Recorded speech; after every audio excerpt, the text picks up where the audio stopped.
Hello and welcome to the Fulhamish Quick Take after Fulham 1, Aston Villa 3, that's the wrong way round. A pretty difficult, depressing game and day out. Avais, how are you? Why do we do this to ourselves? Villa Park, the one place that we don't ever get anything. We came into this game with some, to be fair, realistic optimism given Villa's start, our start, but boy did we shit the bed on this one. Yeah, it's a very, very difficult quick take. We're filming right in the thoroughfare of people coming out of the game, so definitely probably going to be some hecklers from Villa fans, but I think we both want to get on the train and get home, so yeah, I mean, it started really brightly.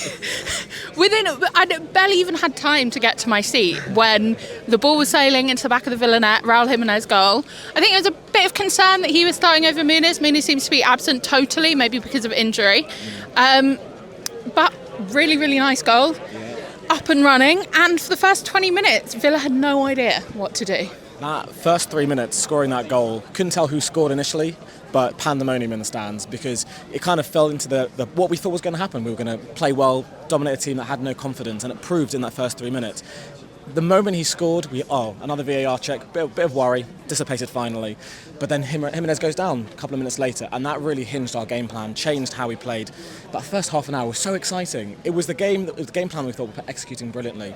And for me, Pau Torres coming on at half an hour for the injured Mings completely changed our capability of getting behind them, and that sort of nullified us. And then it's Emery's Villa against Marco Silva's Fulham once again. Yeah, it's a 6 wins in a row now. God, that is pretty bleak, isn't it? We've just not had their number at all. And I spoke to Luke, who's a Villa fan, before the game, and he was saying, yeah, Villa have had terrible records so far this season, but we all know what happens when Unai Emery faced Marco Silva. I think that first half hinged on a refereeing decision. For me, obviously, I'm spitting, I'm full of bias. It was a travesty on 2 counts. So first of all, the incident where Josh King was taken out, I thought definitely shouldn't have been booked for that. For me, it was soft, but a penalty. And then also the Matty Cash handball, for me, was a clear handball in the box. His arm was in an unnatural position and clearly should have been a penalty. What did you make of those refereeing decisions? So it's difficult to see the Josh King one because we were so far away.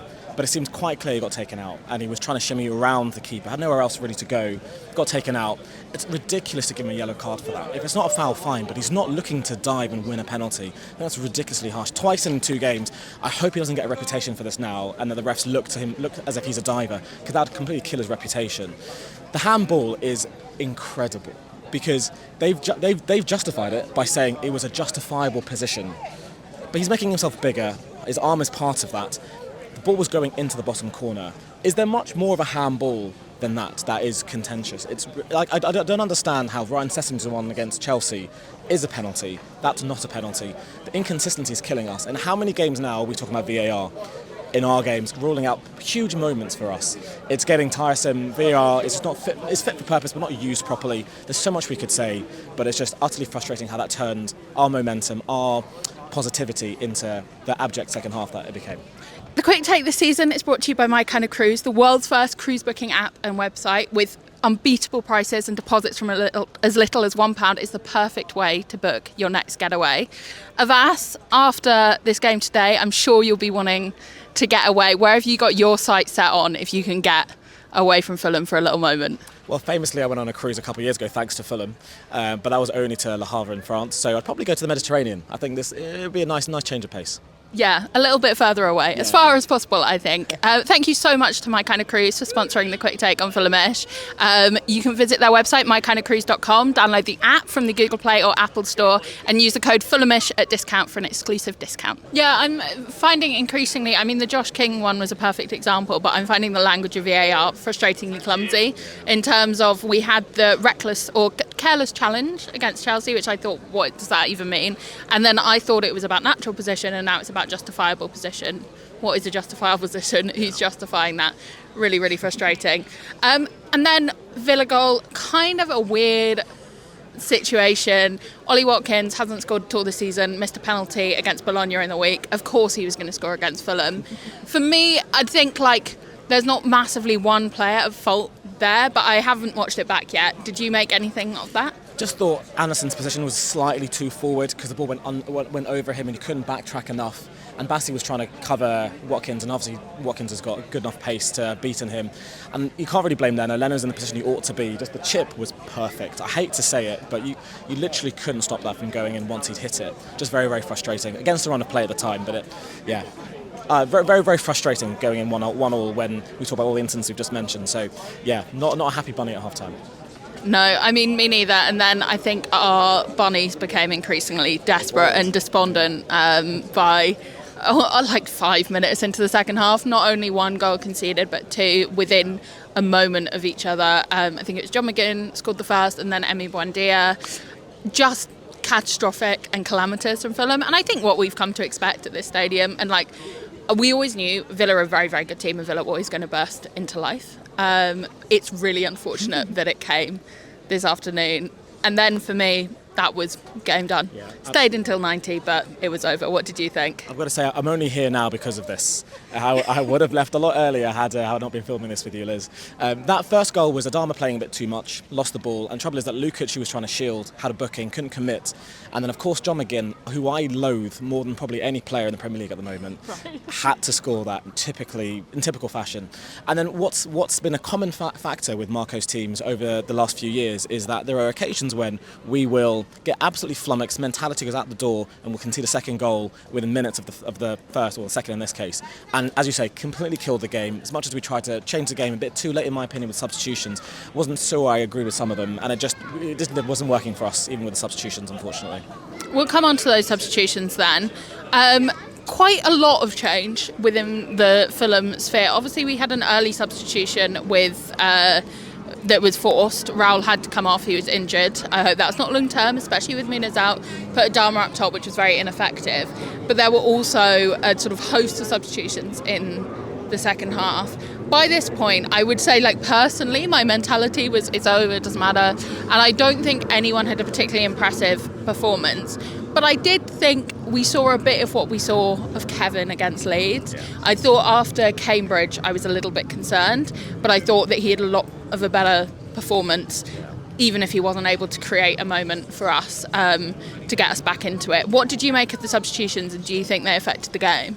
Ultimately, it didn't affect the game. I didn't think we had a real clear-cut chance once they all came on. I thought Chukwueze had a real bright cameo. I thought he was busy looking to get involved. I thought Emma Smith-Rowe had little moments where he could have been a bit more involved and had some good time on the touches on the ball. But ultimately, I don't think we win that game if you keep Lukic and Berger on the pitch. They are too defensive. They are too ineffective creatively from centre. And I don't know whether Iwobi's fitness has to come into play with his ankle, but I thought he should have come in more centrally and then bring in Kevin for one over of Lukic or Berger, because it would have helped us drive from the central portions of the pitch, which we lacked once again. And I just thought Berger and Lukic, that they're not going to break down teams, and Berger was the one that had most of the ball on the edge of the box trying to create something, and he's not the player for that. I think that the substitutions could have been better, could have been thought of a bit better, and also felt a little bit too late as well towards the end of the game. But as you say, I think that third goal completely killed us from a mentality perspective, and I don't think there was much that could have been done to get us back in the game apart from some magic, which we clearly lacked from that moment onwards, really. Yeah, I agree. I mean, ultimately, Fulham by this game is still left in a good position.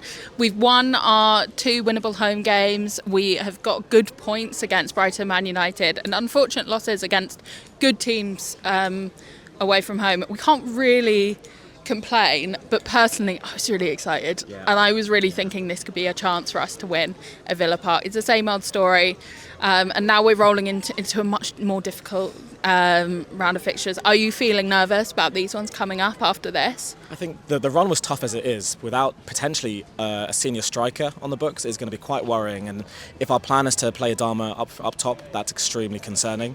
I don't know where JKA is. I don't understand why he wasn't on the bench, given that Muniz wasn't in the squad. And that has to really be explained, quite honestly, because what's he doing here? If these are not the moments, he's at least on the bench. Granted that he might not be ready, as Marco says, or fully fit, but he has to be on that bench to show us some intent. And we've got to hope that Jimenez's injury is rather more a precaution he came off rather than anything significant. But then if you come off after 7 minutes, you've got to be concerned that something's happened.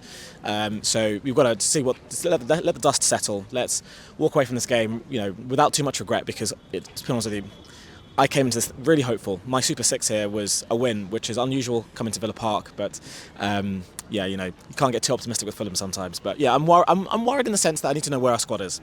If the strikers are what they are at the end of the game, then we've got a long 3 games coming.